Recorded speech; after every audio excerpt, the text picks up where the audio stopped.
বঙ্গদেশ এটি আমাদের বাংলাদেশের একটা পূর্ব নাম। এটা কেউ কেউ বলছেন বঙ্গ উপদ্বীপ অথবা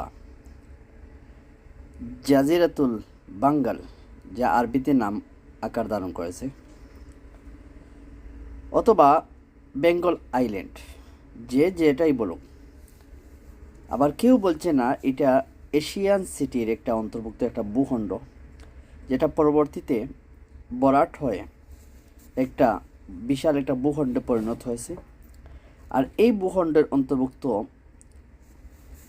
আমাদের বর্তমান বাংলাদেশ, পশ্চিমবঙ্গ যা বর্তমানে ভারতের অন্তর্ভুক্ত, আবার ত্রিপুরা যা বর্তমানে ভারতের অন্তর্ভুক্ত, এবং আসাম সহ এবং মেঘালয় আর মিজোরামের কিছু অংশ নিয়ে কিন্তু এই গঠিত। আবার কেউ বলছে না, এখানে রাখাইনের কিছু রাজ্যের যে অংশ, অর্থাৎ বার্মার অন্তর্ভুক্ত যে প্রদেশটা রাখাইন হিসাবে যে অঞ্চলটা দখলের লড়াই করে যাচ্ছে আরাকান আর্মি, তো এই পুরাটা বিস্তৃত অঞ্চল হচ্ছে বঙ্গ উপদ্বীপ বা বঙ্গদেশ নামে পরিচিত। কিন্তু পরিতাপের বিষয় হলো, আজ সেই বঙ্গ উপদ্বীপ বা বঙ্গদেশের পুরা অংশ কিন্তু স্বাধীনভাবে নেই। কেবল স্বাধীনভাবে অন্তর্ভুক্ত আছে 1,47,570 বর্গ কিলোমিটার, যা আমাদের বর্তমান বাংলাদেশ। অথচ একসময় এই বঙ্গদ্বীপের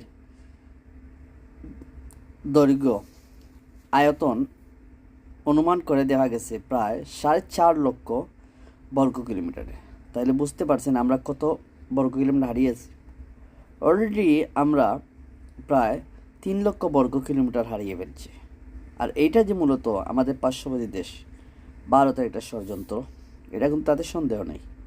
তারাই কিন্তু ষড়যন্ত্র করে 1947 সালে, যেখানে হিন্দু সংখ্যাগরিষ্ঠ বিভক্ত করে এই অঞ্চলটা তাদের নিয়ে নিছে, আর মুসলিম সংখ্যাগরিষ্ঠ অঞ্চল বিভক্ত করে আলাদা করে পাকিস্তানের অন্তর্ভুক্ত দিয়ে দিছে, যা পরবর্তীতে এই অঞ্চল পাকিস্তান থেকে, এটা কিন্তু তাদের মাস্টার প্ল্যান, আলাদা করবে এবং আবার তাদের সাথে জুড়ে দিবে।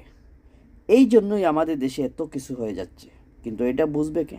আবার আমাদের দেশের জনগণ এটা বুঝতেই পারেনি। দীর্ঘ 53 বছর আমাদের উপর প্রভাব ফেলছে, চাপ সৃষ্টি করছে, বিভিন্নভাবে কিন্তু কৌশল ব্যবহার করছে কীভাবে আমাদের ভূখণ্ডটা দখল করার, এবং ওই ভূখণ্ডটাতে মুসলিমকে সরিয়ে হিন্দু রাজ্য বা রাষ্ট্র প্রতিষ্ঠিত যে করার ষড়যন্ত্র করেই যাচ্ছে।